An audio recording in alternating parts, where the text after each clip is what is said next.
स्त्रियों के बारे में जो जो रावण ने कहा है उसे आप देख सकते हैं। दोस्तों, रावण का नाम सुनते ही लोग उसकी बुराइयां बताने लगते हैं, लेकिन रावण को इस ब्रह्मांड का सबसे ज्ञानी पंडित भी कहा जाता है।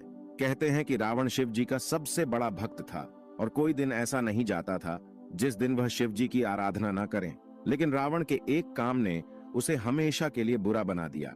सीता माता का अपहरण करके उन्हें अपनी रानी बनाने का ख्वाब देखने वाला रावण यह भूल गया था कि उसने जिस सीता का अपहरण किया है वह अयोध्या के राजा दशरथ की पुत्रवधू है, जिसका खामियाजा उसे अपना प्राण देकर चुकाना पड़ेगा। लेकिन दोस्तों, एक ज्ञानी पंडित होने की वजह से रावण ने अपने प्राण त्यागते समय बहुत सारी अच्छी बातें भी बताई थी, जिनमें से उसने महिलाओं की 8 बुराइयों का वर्णन किया था। और आज हम आपको उन्हीं बुराइयों के बारे में बताएंगे। तो चलिए वीडियो शुरू करते हैं। दोस्तों, आपसे आग्रह है कि वीडियो को अंत तक जरूर देखिएगा, क्योंकि अधूरा ज्ञान विष के समान होता है।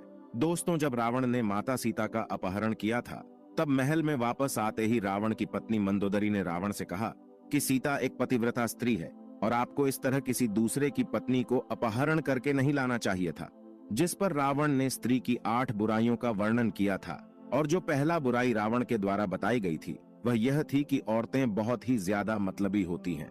यह अपने मतलब निकलवाने के लिए किसी भी हद तक जा सकती है, चाहे उन्हें किसी को धोखा देना पड़े या फिर किसी को अपने रास्ते से हटना ही क्यों ना पड़े। यह अपने लालच के चलते कुछ भी कर सकती है और किसी को भी अपने लालच में फंसा सकती है। रावण के मुताबिक अगर किसी महिला के बातचीत में एकदम परिवर्तन आ जाए तो उससे बचकर रहना चाहिए, क्योंकि वह स्त्री आपसे कोई काम निकलवाना चाहती है। दोस्तों, दूसरा अवगुण रावण ने यह बताया था कि स्त्रियों के अंदर एक अजीब सा डर हमेशा बना रहता है।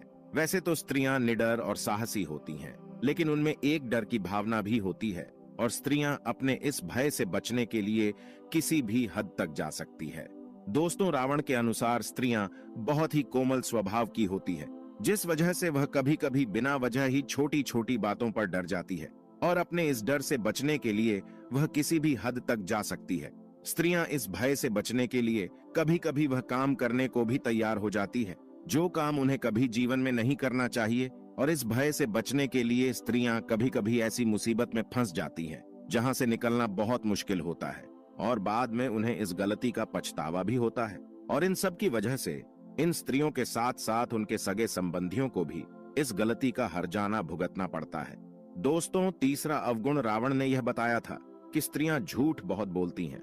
रावण के मुताबिक स्त्रियां झूठ बोले बगैर बिल्कुल भी नहीं रह पाती हैं। यहाँ तक कि झूठ को छुपाने के लिए 100 झूठ भी बोलने पड़े तो भी स्त्रियां तैयार रहती हैं। इस बात से उन्हें कोई संकोच नहीं होता कि वह किसके सामने और किस तरह की झूठ बोल रही है। दोस्तों, इस बात को आप सबने अपनी लाइफ में भी नोटिस किया होगा कि स्त्रियां या लड़कियां बिना मतलब के ही झूठ बोलती हैं।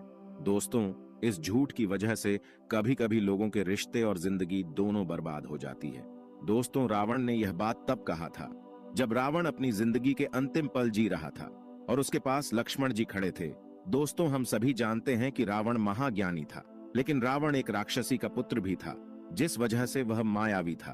और रावण के 10 सिर भी थे। उसके पास मन को पढ़ने की असीम शक्तियां थीं और इन सब के बावजूद भी वह